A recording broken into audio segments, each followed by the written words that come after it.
بسم اللہ الحمدللہ والصلاة والسلام علی رسول اللہ۔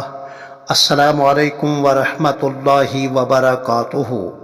دارالعلوم دیوبند کیا ہے اور اس کا مسلک و مشرب کیا ہے، اختصار کے ساتھ سماعت فرمائیں۔ قسط نمبر 25، انگریز جاسوس کے دلچسپ تأثرات دارالعلوم دیوبند کے حوالے سے۔ 1857 عیسوی کی جنگ آزادی کے کوئی 9 سال بعد دارالعلوم دیوبند قائم ہوا۔ چونکہ اس جنگ میں عام مسلمانوں خصوصاً اکابر علماء دیوبند نے حصہ لیا تھا، اس لیے انگریز کی مسلمان اور علماء کے ساتھ خاص طور پر دشمنی ہو گئی تھی اور انگریز ان کی ہر حرکت پر نظر رکھنے لگے۔ چنانچہ جب دارالعلوم دیوبند قائم ہوا تو ان کی تحقیقات کا سلسلہ جاری ہوا۔ 1875 عیسوی میں صوبہ متحدہ یعنی اس زمانے کا اتر پردیش، وہاں کے گورنر سر جان سٹریچی نے اپنے ایک معتمد جان پامر کو اس غرض سے دارالعلوم بھیجا کہ وہ خفیہ طور پر تحقیق کر کے رپورٹ پیش کر لے کہ دارالعلوم کے قیام کا مقصد کیا ہے۔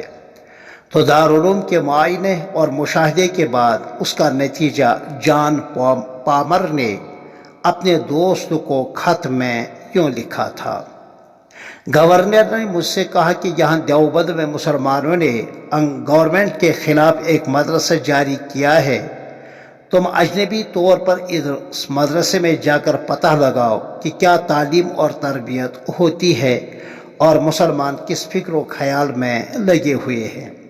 تو میری تحقیقات کا نتیجہ یہ ہے کہ یہاں کے لوگ تعلیم یافتہ، نیک چلن اور نہایت سلیم و طبع اور اچھے کردار کے مالک ہیں۔ کوئی ضروری فن ایسا نہیں جو یہاں نہ پڑھایا جاتا ہو۔ جو کام بڑے بڑے کالجوں میں ہزاروں کے خرچے سے بھی ہوتا ہے، وہ یہاں کا ایک مولوی 30-40 روپے میں کر رہا ہے۔ مسلمانوں کے لیے اس سے بہتر کوئی درسگاہ نہیں ہو سکتی۔ میں تو یہاں تک کہہ سکتا ہوں کہ اگر کوئی غیر مسلم بھی تعلیم پائے تو نفع سے خالی نہیں۔ بحوالہ تاریخ دارالعلوم دیوبند، جلد نمبر 1، صفحہ 181۔ آل انڈیا ریڈیو اسٹیشن کے تأثرات۔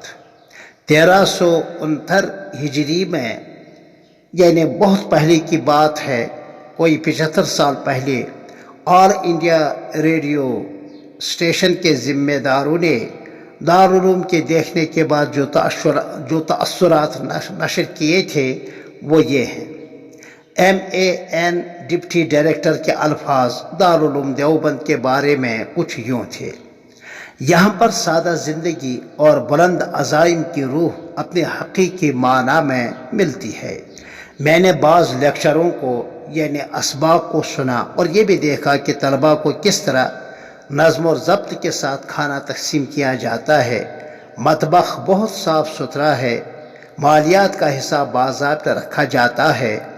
دارالعلوم دیوبند میں ایک بہت بڑا کتب خانہ ہے جس میں مختلف موضوعات پر قیمتی کتابیں ہیں۔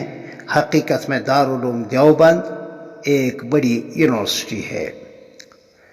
عبدالفتاح عودہ، ناظم نشریات عربی، نے کچھ یوں فرمایا: یہ امر واقع ہے کہ میں نے دارالعلوم دیوبند کو اسلام کا ایک قلعہ اور ایمان اور سنن نبوی کے ایک پناہ گاہ پائی۔ یہاں آ کر میں نے معلوم کیا کہ دین و دنیا اور آخرت دونوں کے لیے کس طرح کی صلاحیت دارالعلوم رکھتا ہے۔ یہ بڑی قیمتی میراث ہے جس کے ساتھ تمسک اور مضبوطی کے ساتھ تھامنا ہمارے لیے ضروری ہے، اور یہ بھی ضروری ہے کہ ہم مستقبل کی تعمیر کے لیے اس سے عماد اور ستون بنائیں۔ ایک اور صاحب علی امیر معز، ملک ایران کے ناظم نشریات، نے فارسی زبان میں ایک ریڈیو پروگرام دیا تھا جس کا اردو ترجمہ خلاصے کے طور پر کچھ یوں ہے: یہ وہ جگہ ہے جہاں میں نے اسلام کی حقیقی عظمت اور قدر کا احساس کیا۔ میں نے دیکھا کہ مسلمانوں کے صفیں نماز میں خالی نہیں ہوتی ہیں اور ہر ایک دوسرے سے آگے جانے کی کوشش کرتا رہتا ہے۔